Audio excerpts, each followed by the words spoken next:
Hello everyone, welcome back to my channel. हमारी आज की वीडियो रिसर्च एप्टीट्यूड का पार्ट 2 है। पार्ट 1 में पहले ही अपलोड कर चुकी हूँ और आप सभी जानते हैं कि ये आपका यूजीसी नेट पेपर फर्स्ट का बहुत ही इम्पॉर्टेंट टॉपिक है। तो चलिए स्टार्ट करते हैं। रिसर्च क्या होता है? Research is working in scientific way to search for truth of any problem.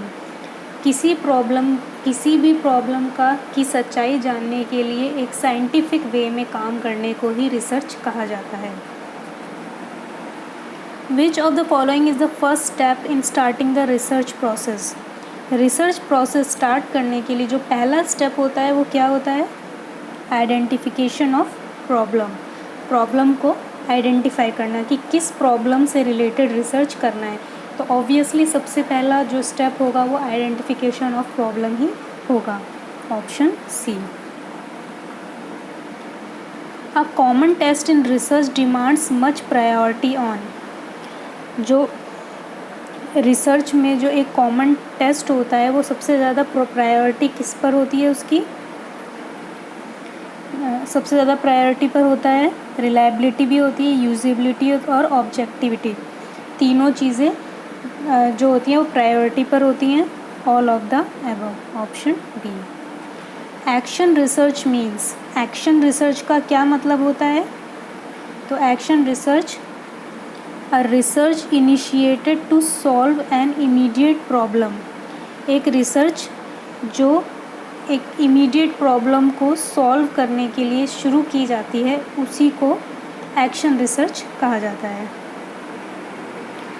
A reasoning where we start with certain particular statements and conclude with a universal statement is called। एक ऐसी reasoning जिसमें हम किसी particular statement के साथ start करते हैं और किसी यूनिवर्सल स्टेटमेंट के साथ उसको कंक्लूड करते हैं, उसको ख़त्म करते हैं, तो ऐसी रीजनिंग को क्या कहा जाता है?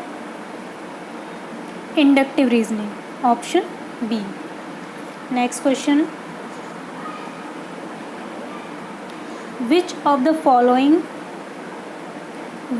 following variables cannot be expressed in quantitative terms? इनमें से कौन से वेरिएबल्स हैं जिनको क्वांटिटेटिव टर्म में एक्सप्रेस नहीं किया जा सकता है? तो that is professional attitude. The essential qualities of a researcher are. एक रिसर्चर में जो एसेंशियल क्वालिटीज़ हैं, जो ज़रूरी क्वालिटीज़ होती हैं, वो क्या होनी चाहिए? Spirit of free inquiry, yes. Reliance on observation and evidence, yes.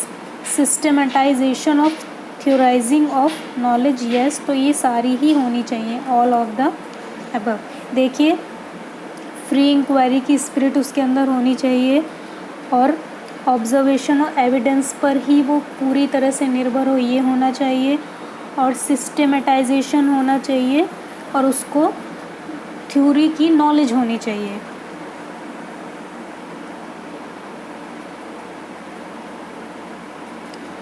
मतलब जो भी वो रिसर्च कर रहा है वो एक बिल्कुल सिस्टमेटिक वे में होनी चाहिए।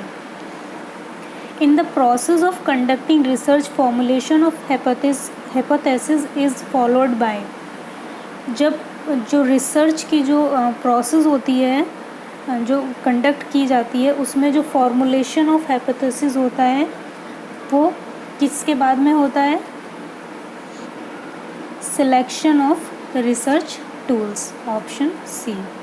अ research paper is a brief report of research work based on. जो रिसर्च पेपर होता है वो ब्रीफ रिपोर्ट होती है किसकी? कि आपका रिसर्च वर्क किस पर बेस्ड है, किस आधार पर ये स्टार्ट हो रहा है। तो ये किस पर होता है? Both primary and secondary data. In destructive testings dash is the best method of research.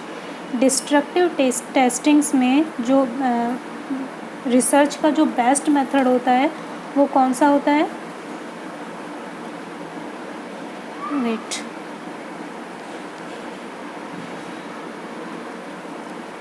Sampling method. Option B. To draw more and more clear ideas about the problem, research applies the law at the time of field study।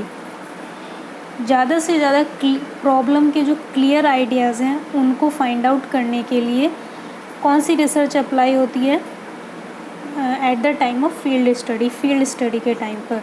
तो obviously experimental research. What is hypothesis? Hypothesis क्या होता है actual में? Hypothesis is a tentative statements that need a validity test.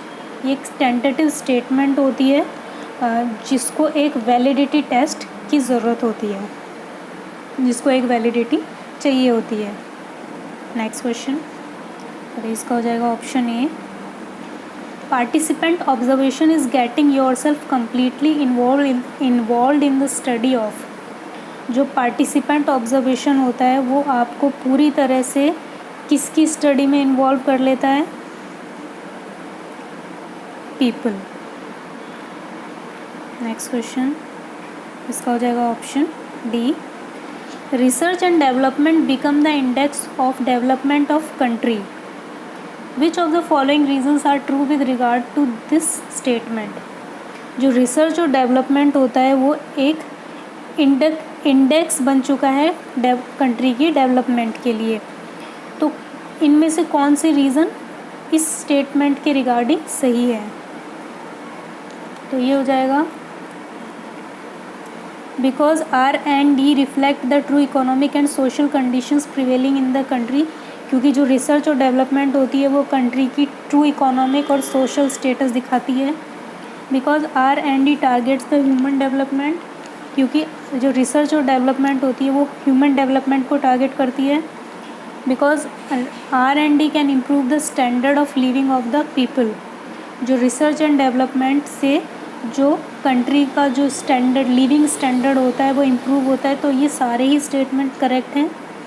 तो all of the above, option D. Next question, a research paper is a brief report of research work based on. ये दोबारा repeat हुआ है। ये जो research paper होता है वो रिसर्च वर्क की एक ब्रीफ रिपोर्ट होता है। वो रिपोर्ट किस पर बेस्ड होती है? Both primary and secondary data, option C. Newton gave 3 basic laws of motion. This research is categorised as. Newton ने 3 लॉज दिए थे मोशन के। तो रिसर्च को कैटेगराइज किस तरह से किया गया है? उस रिसर्च को किस तरह से कैटेगराइज किया गया है? Fundamental research, option C. A group of experts in a specific area of knowledge assembled at a place and prepare a syllabus for a new course. This process may be termed as।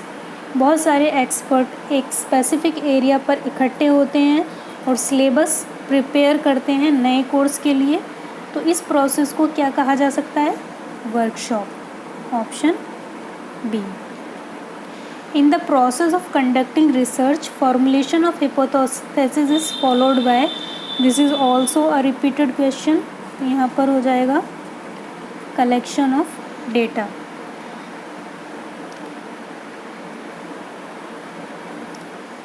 Sorry, इससे पहले जो मैंने ये जो पहले question आया था उसमें सिलेक्शन ऑफ रिसर्च टूल्स बताया था। रिसर्च टूल्स नहीं होगा, कलेक्शन ऑफ डेटा होगा, ऑप्शन डी।